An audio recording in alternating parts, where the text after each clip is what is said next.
Hercules murka, seret Saor Siagian dan kawan-kawan ke meja hijau. Kalau pakai cara saya, nanti dibilang preman. Setelah diadukan ratusan advokat anti-premanisme ke DPR RI, Ketua GRIP Jaya Rosario de Marshall alias Hercules marah besar. Ia menyatakan akan melaporkan Saor Siagian dan kawan-kawan ke ranah hukum.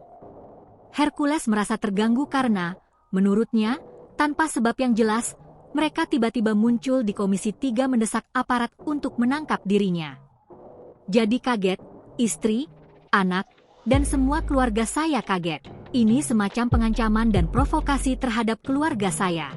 Karena negara ini negara hukum, kita bawa ke ranah hukum, ujarnya, dikutip Kamis, 9 Mei 2025. Kalau nanti saya pakai cara saya, nanti saya dibilang preman lagi.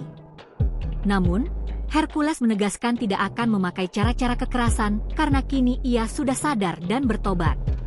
Tapi saya mengerti hukum. Saya tidak pakai cara saya. Nanti ada pengacara saya, Pak Sunan dan Pak Agus, untuk klarifikasi. Dalam waktu dekat, kita akan bawa ini ke ranah hukum, lanjutnya. Ia juga menegaskan bahwa kasus di Depok sudah ditangani kepolisian dan dirinya tidak terlibat, begitu pula soal Gubernur Deddy Mulyadi. Jika memang bersalah, ia mengaku pasti sudah ditangkap dan diperiksa.